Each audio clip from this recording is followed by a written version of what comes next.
I think the oldest car that I've actually ever made keys for was a 1931 Is that Ford. after you built it? You know what?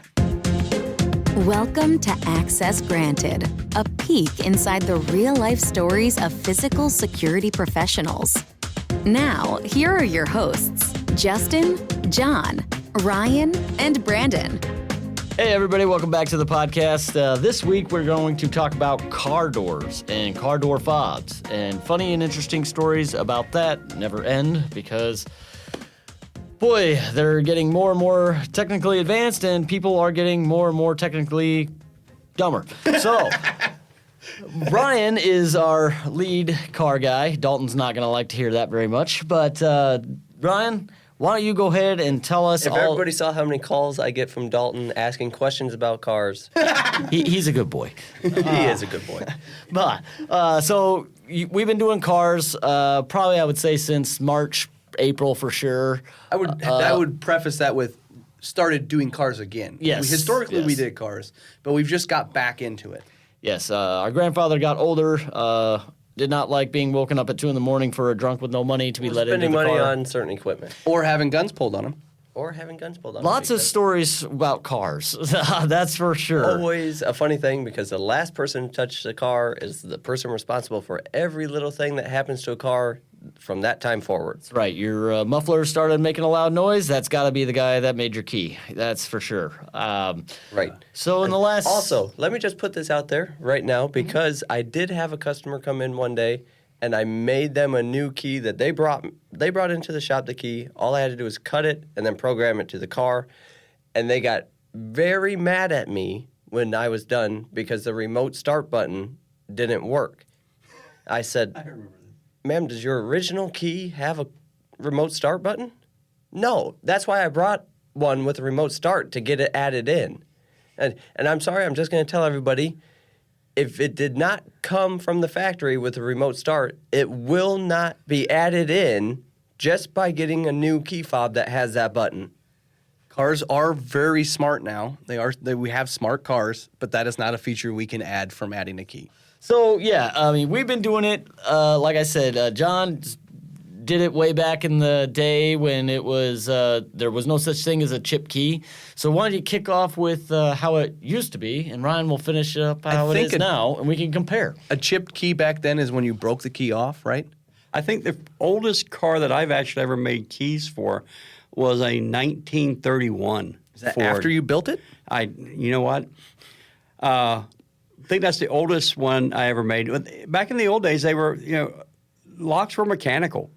There wasn't a lot of electronics. There was an electrical switch that the key switch, which was mechanical, would actually activate, and that was pretty much so. They were fairly simple things to work with. The earlier cars didn't even have a key switch for the ignition. It was just the doors. Yeah, it was just the doors, and you had a push button normally on the floor, or you had to go outside and crank it. So John's giving up his age there. but no, yeah.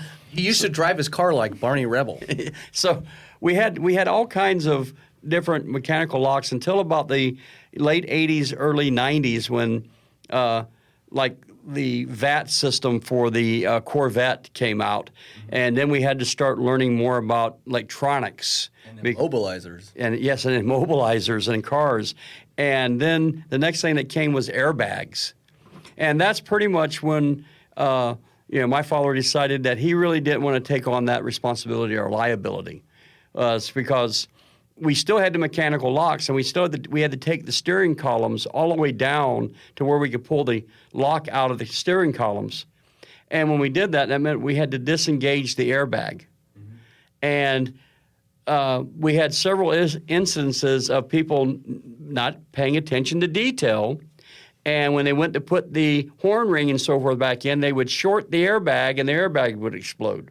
Well, when that happens, not only does it injure you and possibly even kill you because your face is right there, you also have the whole thing where they're expensive. Very expensive, but I've taught all the guys nowadays that no matter what, keep your head pointed away from the airbag. Well, even on the doors I've now. scared them into it. Because, you try to stick a Slim Jim down, and that's why a lot of the Slim Jim people don't do it anymore because, there's 7 airbags in each door, and you could shoot that Slim Jim through your face if you're not careful. Well, it's not that Slim Jims anymore, even though you see it in the movies and so forth for your newer cars.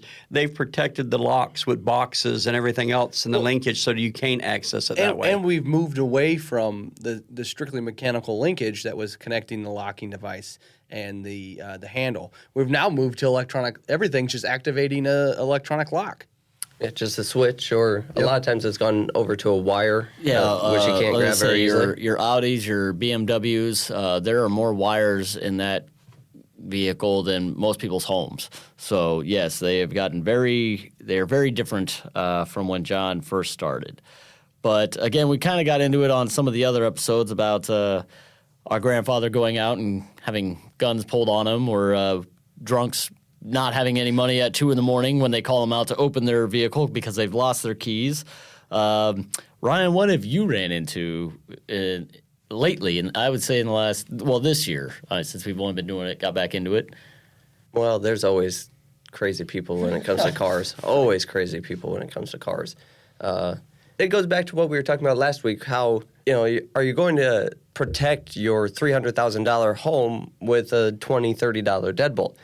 There's only one thing that actually truly starts the car, and people throw such fits about how much it costs for that one thing they need to start their car. Otherwise, it's just a $50,000 pile of junk. Mm-hmm. Yeah, no, it does surprise me, but I don't think people make that thought process. And they think that we're performing highway robbery when we tell them. But I think one thing they have to understand is not only is there a ton of technology in that key now to try to combat theft and combat intelligent thieves, there's also a lot of equipment we need to communicate with your car. I mean, it's the same reason why your car costs so much at the dealership. To even communicate with the vehicle to program that car, that machine costs money. It costs us money every time we plug in. I also think that what people don't understand is the technology involved requires extensive training. It's gotten to the point where insurance companies, and I can say this on a personal level, that insurance companies won't even cover some cars if they don't have some kind of immobilizer or chip in them.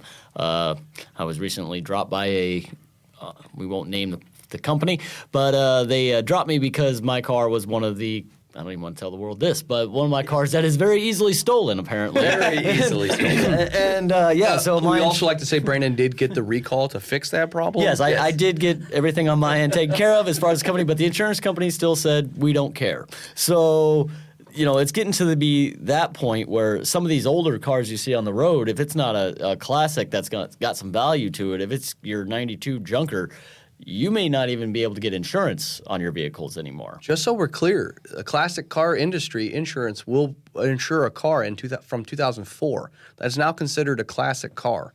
So if it doesn't make you feel old, that number goes up every year. Get rid of that 1992 and get yourself a 2005.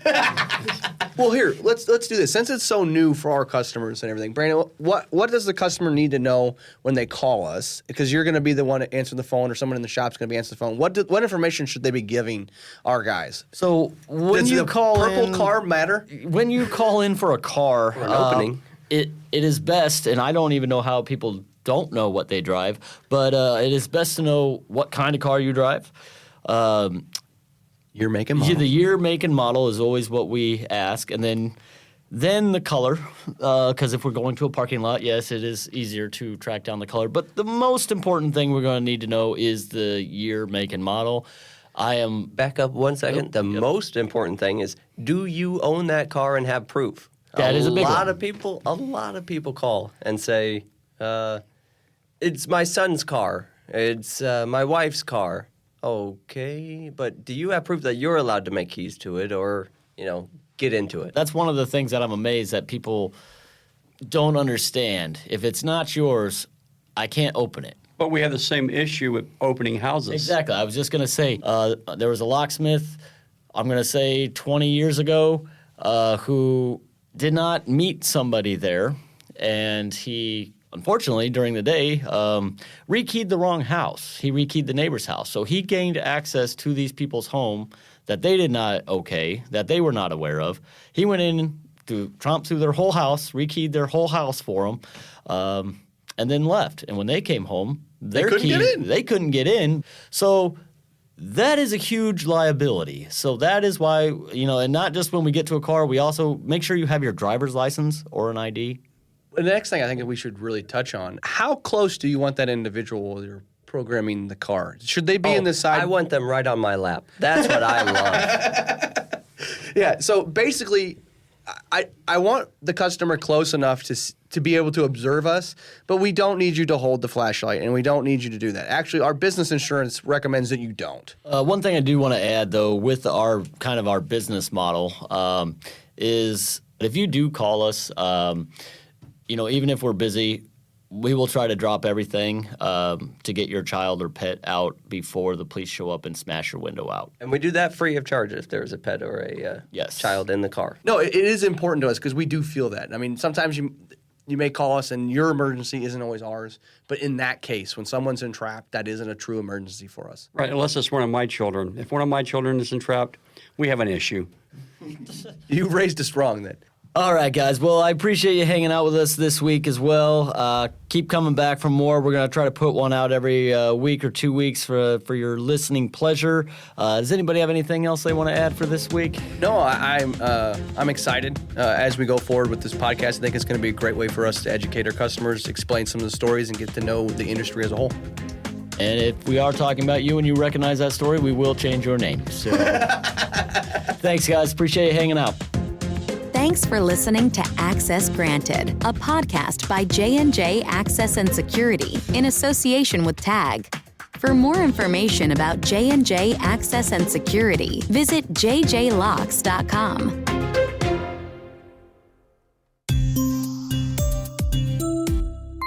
TAG.